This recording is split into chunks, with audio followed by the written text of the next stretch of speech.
Alors, exercice 46, on vous dit qu'on lance une pièce de monnaie truquée de telle manière que la probabilité d'apparition de la face pile est de 1/3. On dit on gagne 9 euros si la face visible est pile, et sinon il perd 3 euros. Et on note G, la variable aléatoire qui à chaque lancer associe le gain du joueur. Donc d'abord, on vous demande d'établir la loi de probabilité de G. Donc là, G, on va déjà donner les valeurs que peut prendre cette variable aléatoire. Donc la variable aléatoire, on vous dit c'est le gain du joueur. Et les gains possibles, on vous dit c'est 9 euros ou perdre 3 euros, donc moins 3 euros.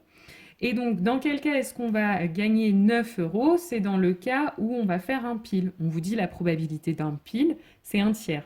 Et donc, du coup, on va perdre 1 euro si on fait un face. Et donc, avec cette pièce-là, c'est avec probabilité 2/3. Donc, voilà la loi de probabilité de G.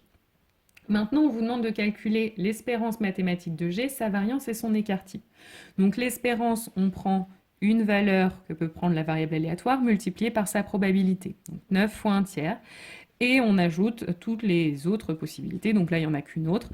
Plus moins 3 fois sa probabilité 2/3. Et on trouve 1, c'est-à-dire 1 euro. En moyenne, en jouant à ce jeu, on peut gagner 1 euro.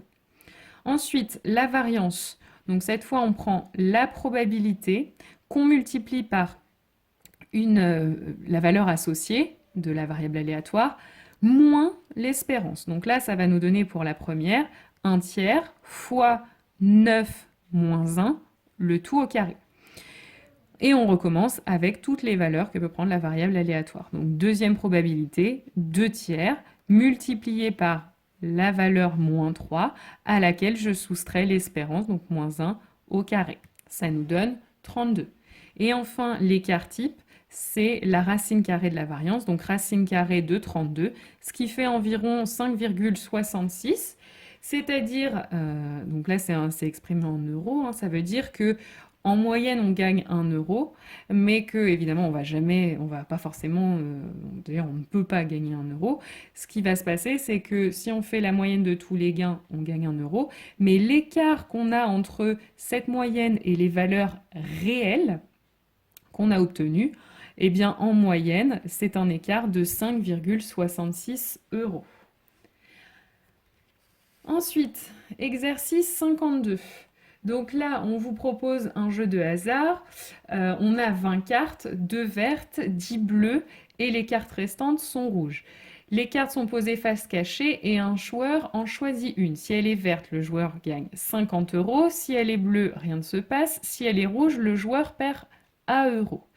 On note grand X la variable aléatoire qui à chaque partie associe le gain du joueur en euros. On vous demande de calculer petit a pour que le jeu soit équitable. Et on vous explique dans la petite piste qu'un jeu est équitable si l'espérance de la variable aléatoire correspondante au gain est égale à 0. Donc ce qu'on va faire, c'est qu'on va écrire la loi de probabilité déjà de x, calculer l'espérance, et puis ensuite on cherchera pour quelle valeur de a est-ce que cette espérance vaut 0. Donc les gains possibles à ce jeu, donc les valeurs que peut prendre notre variable aléatoire grand X. On a 50 euros, 0 euros si rien ne se passe, et puis on peut perdre A euros, donc moins A dans le dernier cas. Quand est-ce qu'on va gagner 50 euros? C'est quand on tire une carte verte, c'est-à-dire avec probabilité 2 sur 20, puisqu'on a 2 cartes vertes sur 20 cartes au total. Rien ne se passe si on tire une carte bleue. Les cartes bleues, il y en a 10 sur 20, donc la probabilité de ne rien gagner, c'est 10 sur 20. Et enfin, on perd A euros si on tire une carte rouge. Là, j'ai plus qu'à compléter pour que la somme des probabilités fasse 1. Donc là, j'ai déjà, avec les deux premières probabilités, 12 sur 20. Il me manque 8 sur 20 pour que la somme des probabilités fasse 1. Maintenant que j'ai la loi de probabilité, je peux calculer mon espérance. Donc l'espérance, 50 fois 2 sur 20, plus 0 fois 10 sur 20, plus moins A fois 8 sur 20. Donc là, le 0 fois 10 sur 20 va en fait s'annuler. Il ne va rien rester. Par contre, 50 fois 2 sur 20, ça nous fait 5. Et puis, moins A fois 8 sur 20. À part simplifier cette fraction, je ne peux pas faire grand-chose. Donc, ça va nous faire moins 2 sur 5A. Et donc, on veut que le jeu soit équitable, c'est-à-dire que cette espérance soit égale à 0, c'est-à-dire que 5 moins 2 sur 5a soit égal à 0. Donc, on n'a plus qu'à résoudre cette petite équation d'inconnu a. Donc, on va isoler a, je passe le 5 de l'autre côté, et ensuite, je divise par moins 2 cinquièmes, ce qui revient à multiplier par l'inverse, c'est-à-dire moins 5 demi. Et donc, on trouve a égale 12,5.